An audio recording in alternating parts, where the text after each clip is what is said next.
नमस्ते प्रणाम। मैं राज पांडे और आप देख रहे हैं एनएमडी न्यूज़। दोस्तों, अभी मेरी मौजूदगी है जौनपुर ज़िले के थाना मछली शहर का एक गांव है बसिरहा, जिसका वीडियो मैंने 2-3 दिन पहले डाला था। आप लोगों ने देखा होगा कि यहाँ के गुरहु बिंद जी थे, जो कि गुजरात में मछली पकड़ने का काम करते थे और उनको पाकिस्तानी नेवी ने अगवा कर लिया और अगवा करने के बाद उनकी हत्या कर दी। तो आज मैं उन्हीं के यहाँ फिर से आया हूँ, क्योंकि हमको पता चला रात में जो है गुरहु बिंद जी की डेड बॉडी आई थी।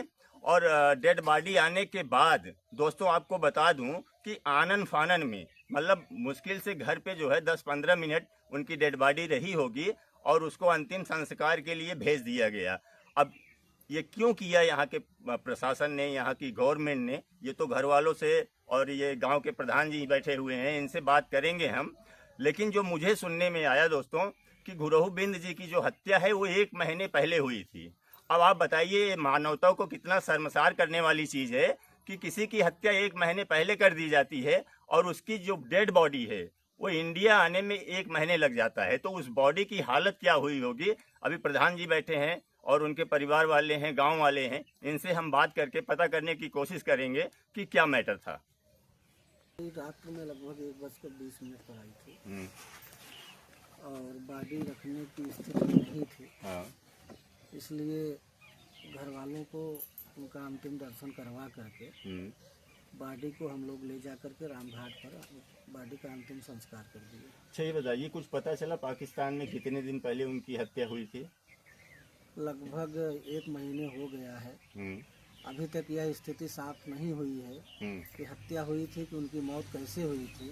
नहीं, मैं हत्या इसलिए बोल रहा हूँ प्रधान जी, क्योंकि देखिए मुझे नहीं लगता कि वो आत्महत्या करेंगे, क्योंकि ऐसी कोई सिचुएशन बनती नहीं है। और पाकिस्तान में आपको भी मालूम है, हिंदुस्तानियों से और खास करके हिंदुओं से वो लोग नफरत करते हैं। जी, हिंदुस्तान और पाकिस्तान के संबंध अच्छे नहीं है और हम लोगों को भी नहीं लग रहा है कि वो आत्महत्या कर सकते हैं।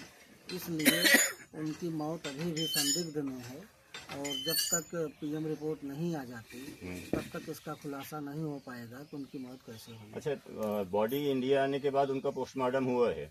बॉडी इंडिया आने के बाद उनका पोस्टमार्टम हुआ है। सरकार ने पूरी तरह से जांच करवाई है और मांग करने पर पोस्टमार्टम रिपोर्ट और जो भी डॉक्यूमेंट्स हैं सब मिल जाएंगे। अच्छा, ये बताइए प्रधान जी, ऐसी क्या ज़रूरत पड़ी जब रात को 1:20 पे उनकी डेड बॉडी यहाँ आती है और आनन फानन में उनको जो है अंतिम संस्कार के लिए भेज दिया जाता है? ऐसा क्यों किया जाता है? उनकी बॉडी रखने की स्थिति में नहीं थी। हाँ। और उसकी कंडीशन बहुत गड़बड़ थी, इसलिए रखना उचित नहीं था। तो यहाँ से बॉडी को ले जा करके उसका अंतिम संस्कार कर दिया गया। अच्छा, मैं ये और एक चीज़ और आपसे पूछना चाहता हूँ कि जो हमारे यहाँ के नेता हैं, क्या आप लोग उन नेताओं के पास नहीं गए थे कि ऐसी ऐसी बात है, उनकी हत्या हो गई है पाकिस्तान में, जल्द से जल्द कम से कम उनकी बॉडी तो मंगवा दीजिए? नहीं, हत्या होने के बाद तो हम लोग नेताओं के पास नहीं गए थे। उससे पहले? लेकिन जब वो पकड़े गए थे तो हर नेताओं के पास गए थे और हर जगह से आश्वासन मिलता था कि छुड़वा देंगे, लेकिन छुड़वा नहीं पाए। अंत में उनको छुड़वाने के बाद छोड़िए उनकी मौत की खबर आती है। ये मौत की खबर कितने दिन पहले आई थी? लगभग 1 हफ्ते पहले। 1 हफ्ते पहले। कैसे मिली थी सूचना आप लोगों को? सूचना मिली थी इनके और जो लोग इनके साथ में पाकिस्तान में बंद थे, तो जो गुरहु बिंद जी थे उनकी पत्नी की मोबाइल पर व्हाट्सएप के जरिए एक लेटर आया था और उसी दिन शाम को मत्स्य विभाग की एक महिला अधिकारी भी आती हैं और उनकी मौत की पुष्टि करती हैं। अच्छा, तो दोस्तों एक भाई साहब और बैठे हैं, जो दिखाइए जरा, कैमरामैन से कहूँगा इनको। इन्होंने बताया, अभी जब मैं आया इनके यहाँ तो इन्होंने बताया कि एक बार ये भी जो है मछली पकड़ने गए थे गुजरात में, तो ये भी पाकिस्तान की नेवी इनको भी पकड़ के ले गई थी और ये भी पाकिस्तान में कुछ सालों तक जेल में रहकर आए हैं। तो आइए इनसे बात करते हैं। क्या नाम हुआ चाचा जी? राजेश बिंद। तो ये बताइए चाचा जी, आप गुजरात में मछली पकड़ने का काम करते थे? मछली पकड़ते हैं। अच्छा, आप भी बंद थे? हाँ, मैं भी बंद था। आपके साथ उस टाइम गुरहु जी भी थे? नहीं, उस टाइम नहीं थे? नहीं, मैं पहले था। अच्छा, आप कितने दिन पाकिस्तान की जेलों में रहे हैं? मैं वहाँ 2001 में छूटा था वहाँ से। नहीं, बंद कब हुए थे? मतलब कितने साल रहे थे? वहाँ रहे थे 3 साल। 3 साल बंद थे। हाँ। 3 साल के बाद उन्होंने अपने आपको छोड़ दिया। हाँ। अच्छा, तो ये बताइए पाकिस्तान की जेलों में हिंदुस्तानियों के साथ बर्ताव कैसा होता है? बहुत गलत होता है। हाँ, हाँ। जैसे कुछ बता दीजिए आप।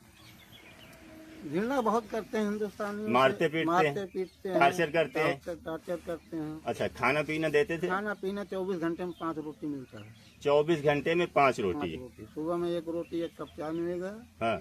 12 बजे 2 रोटी 1 कप सब्जी मिलेगी। फिर शाम को 2 रोटी 1 कप सब्जी मिलेगा। अच्छा, इस तरीके से मतलब टार्चर करते हैं? हाँ, इस तरीके से भोजन है। अच्छा, ये बताइए इस बार लगभग अभी कितने लोग बंद हैं? अभी 119 लोग हैं इस समय। नहीं, आपके गांव के? अभी 8-10 लोग हैं फिर भी। 8 लोग हैं। हाँ, रिश्तेदार से लेके 8-10 लोग हैं। अच्छा, इंडियन कितने हैं उसमें? 119 हैं। अच्छा, इंडियन 119 है। जी। अच्छा, जिससे मान लीजिए आप बताया कि जो इंडियन 119 है, किन कारण वो लोग चले गए? कि मछ पकड़ने के कारण में गए और कोई मामले में? नहीं, मच्छी कारण में मच्छी मारने में गए थे लोग। बॉर्डर क्रॉस केस में गए। अच्छा, बॉर्डर क्रॉस कर लिए। हाँ। अच्छा, बॉर्डर कैसे क्रॉस कर लिए? तो दरिया में गए थे तो फिर उसमें लोकेशन होता है जो है जहाज में, फिर उसमें कैसे आप भटक गए? लोकेशन होता है, कभी कभी भटक भी जाते हैं। ऐसा लोकेशन भी खराब बताता है। कभी कभी ऐसा चीज डिस्पांडर अपना होता है वो भी गलत बताता है, दिशा बता देता है। हाँ, ऐसा अच्छा, लोकेशन भटकने के कारण जो है आप पाकिस्तान में चले गए थे। चले जाते हैं। तो जिस स्टीमर में आप काम कर रहे थे, जी। जो उसमें तो आपका जो है एग्रीमेंट होता होगा ना? एग्रीमेंट कुछ नहीं होता है। सेठ की बोट होता है ना। सेठ का जहाज होता है, बोट मच्छी मारने वाला। हाँ। अच्छा, मान लीजिए सेठ की बोट है, माल आप उसमें जो एग्रीमेंट करवा के सेठ भेजता है, तो जो आप अगर चले गए पाकिस्तान के जो है कस्टडी में, उसमें सेठ की क्या भूमिका होती है? सेठ का भूमिका कुछ नहीं होगा। वो कस्टम वाला अपना वहाँ का पाकिस्तान का नेवी जो है ना जी। अपने नेवी का लोकेशन बोल देगा कि हम तुम्हारा इतना आदमी फला नंबर का बोट लेके जा रहा हूँ। हाँ, बॉर्डर क्रॉस केस बनाकर भेज देता है। आप जिसके यहाँ नौकरी करता उसका क्या सहयोग होता है उसमें? उसका कुछ नहीं सहयोग होता है, क्योंकि उसका बोट छूटती नहीं, इसलिए सहयोग कोई नहीं होता है। कुछ नहीं होता है। अच्छा, बोट भी वो लोग वहाँ के? पाकिस्तान का गवर्नमेंट ले लेती है। अच्छा, पाकिस्तान की गवर्नमेंट वहाँ की जो है बोट ले लेती। तो जैसा कि दोस्तों आपने सुना, प्रधान जी ने बताया और ये चाचा जी ने बताया कि क्या हालत होती है वहाँ की जेलों में, और जिस हिसाब से गुरु बिंद जी की हत्या की गई। मैं हत्या इसलिए बार बार कह रहा हूँ दोस्तों, क्योंकि हिंदू जब हिंदुस्तान में सुरक्षित नहीं है तो पाकिस्तान में कहां से सुरक्षित होगा। और शर्म आनी चाहिए हमारे उन नेताओं के, और खास करके जौनपुर के नेताओं को, जिनसे इन्होंने बार बार जाके विनती की जब गुरु बिंद जी जिंदा थे कि उनको जो है वहां से वापस बुलवाइए। और अगर हमारे यहाँ के जो नेता हैं वो एक्टिव हुए होते तो ये मोदी गवर्नमेंट है, जरूर जब कतर से 7 भारतीयों 8 भारतीयों को लाया जा सकता है तो पाकिस्तान से भी लाया जा सकता था, कोई बहुत बड़ी बात नहीं थी। लेकिन यहाँ के नेता जो हैं हमारे जौनपुर के, खास करके मैं जौनपुर के नेताओं को बोल रहा हूँ, वो सिर्फ जो है वोट लेने के लिए हमारे आपके पास आते हैं, और हमारे आपके ऊपर जब मुश्किल आएगी ना तो कोई नेता सुनता नहीं है। इन नेताओं को शर्म आनी चाहिए।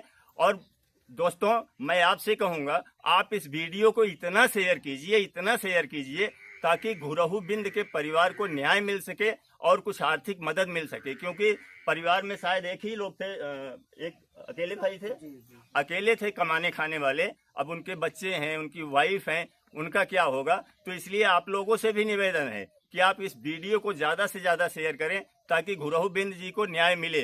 क्योंकि आप सोचिए ना, ये कितनी शर्मसार करने वाली बात है कि जिस आदमी की हत्या 1 महीने पहले की गई, अगर हमारे यहाँ के नेता अगर एक्टिव हुए होते तो वो जो डेड बॉडी 1 महीने बाद हिंदुस्तान आती है, हो सकता था वह डेड बॉडी जो है 5 दिन 7 दिन में आ जाती, लेकिन वह डेड बॉडी जो है 1 महीने बाद आई है।